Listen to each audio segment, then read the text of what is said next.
Hello friends, ಇವತ್ತು ನಾನು ಬದನೆಕಾಯಿ ಬಜ್ಜಿ ಮಾಡ್ತಿದ್ದೀನಿ. ಮೈಸೂರು ಬದನೆದು. ಇದನ್ನು ನಾನು ಫಸ್ಟು 4 ಪೀಸ್ ಮಾಡ್ಕೋತಾ ಇದ್ದೀನಿ ಬದನೆಕಾಯಿನ. ಆಮೇಲೆ ಇದಕ್ಕೆ ಮಸಾಲೆ ರುಬ್ಕೊಂಡಿದ್ದೀನಿ. ಈ ಮಸಾಲೆಗೆ ಒಣಮೆಣಸಿನ್ಕಾಯಿ ಅಥವಾ ಚಿಲ್ಲಿ ಪೌಡರ್, ಆಮೇಲೆ ಬೆಳ್ಳುಳ್ಳಿ, ಕರಿಬೇವು, ಕೊತ್ತಂಬರಿ ಹಾಕ್ಕೊಂಡು ಮಿಕ್ಸ್ ಮಾಡ್ಕೊಂಡಿದ್ದೀನಿ. ಜೊತೆಗೆ ಇಲ್ಲಿ ಬೋಂಡ ಮಾಡೋ ಹಿಟ್ಟನ್ನು ಕೂಡ ರೆಡಿ ಮಾಡ್ಕೊಂಡಿದ್ದೀನಿ. ಕಡಲೆ ಹಿಟ್ಟು, ಅಡುಗೆ ಹಿಟ್ಟು, ಅಕ್ಕಿ ಹಿಟ್ಟು ಮತ್ತು ಉಪ್ಪು ಹಾಕಿ ರೆಡಿ ಮಾಡ್ಕೊಂಡಿದ್ದೀನಿ. ನೆಕ್ಸ್ಟ್ ಇಲ್ಲಿ ಕಟ್ ಮಾಡಿರೋ ಪೀಸ್ ಬದನೆಕಾಯಿಗೆ ಈ ಮಸಾಲೆನ ನಾನು ಫಿಲ್ ಮಾಡ್ತಾ ಇದ್ದೀನಿ. ನೋಡಿ, ಈ ಥರ 4 ಸೈಡು ಕಟ್ ಮಾಡಿರ್ತೀವಲ್ಲ ಅಷ್ಟಕ್ಕೂ ಅದನ್ನು ಫಿಲ್ ಮಾಡಿ ರೆಡಿ ಮಾಡಿ ಇಟ್ಕೋತಾ ಇದ್ದೀನಿ. ನೀಟಾಗಿ ಇದು ಮೈಸೂರು ಬದನೆ ಆದ್ದರಿಂದ ಈ ಥರ ಫಿಲ್ ಮಾಡಿ ಇಟ್ಕೋಬೋದು, ಅಥವಾ ಫಸ್ಟಿಗೆ ನೀರಲ್ಲಿ ಬೇಯಿಸ್ಕೋಬೋದು.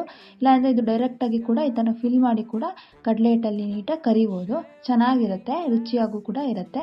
ಈ ಮಸಾಲೆಗೆ ಬೆಳ್ಳುಳ್ಳಿ ಮತ್ತು ಚಿಲ್ಲಿ ಪೌಡರ್ ಹಾಕೋದ್ರಿಂದ ಖಾರ ಮಸಾಲೆ ಕೂಡ ಚೆನ್ನಾಗಿ ಬರುತ್ತೆ, ಇಷ್ಟ ಆಗುತ್ತೆ ಎಲ್ಲರಿಗೂ. ನೋಡಿ, ಈ ಥರ ನಾನು ಫಿಲ್ ಮಾಡ್ತಾ ಇದ್ದೀನಿ. ಫಿಲ್ ಮಾಡಿ ಎಲ್ಲ ಬದನೆಕಾಯಿಗೂ ಕೂಡ ರೆಡಿ ಮಾಡಿ ಇಟ್ಕೋತಾ ಇದ್ದೀನಿ. 4 ಕಡೆಗೂ ಅದನ್ನು ಸ್ಪ್ರೆಡ್ ಮಾಡ್ತಾ ಇದ್ದೀನಿ. ಇದು ಕೊತ್ತಂಬರಿ ಕರಿಬೇವನ್ನ ಬೇಕಾದ್ರೆ ಸ್ಕಿಪ್ ಮಾಡ್ಬೋದು, ಬೆಳ್ಳುಳ್ಳಿನೂ ಬೇಕಾದ್ರೆ ಸ್ಕಿಪ್ ಮಾಡ್ಬೋದು ತಿನ್ನಲ್ಲ ಅಂದರೆ.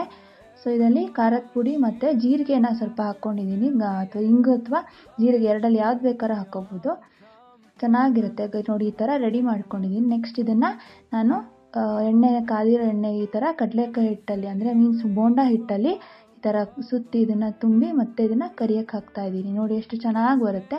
ನೋಡಿ, ಈ ಥರ ಫುಲ್ ರೋಲ್ ಮಾಡಿ ಕಡಲೆ ಹಿಟ್ಟು ತುಂಬುತ್ತಲ್ಲ ಆದರೆ ಅದನ್ನು ಕರೆದು ಈ ಥರ ಆಗುತ್ತೆ, ಚೆನ್ನಾಗಿರುತ್ತೆ. ಮೈಸೂರು ಬದನೆನ ನಾವು ವಾಂಗಿಬಾತು, ಪಲ್ಯ, ಗೊಜ್ಜು ಇದಕ್ಕಿಂತ ಇದು ಕೂಡ ಮಾಡಿಕೊಂಡು ತಿನ್ಬೋದು. ಮಕ್ಕಳಿಗೆಲ್ಲ ಕೂಡ ಇಷ್ಟ ಆಗುತ್ತೆ.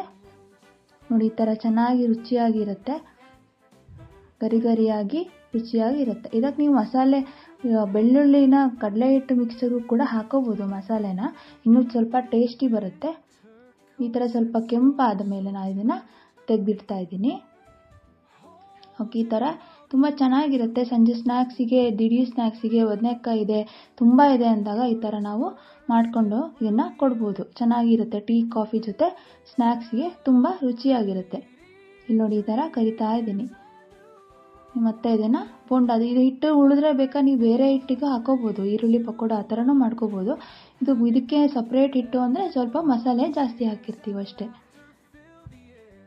Okay, thank you. ಇದನ್ನು ಟ್ರೈ ಮಾಡಿ ನನಗೆ ಕಮೆಂಟ್ ಮಾಡಿ. Thank you.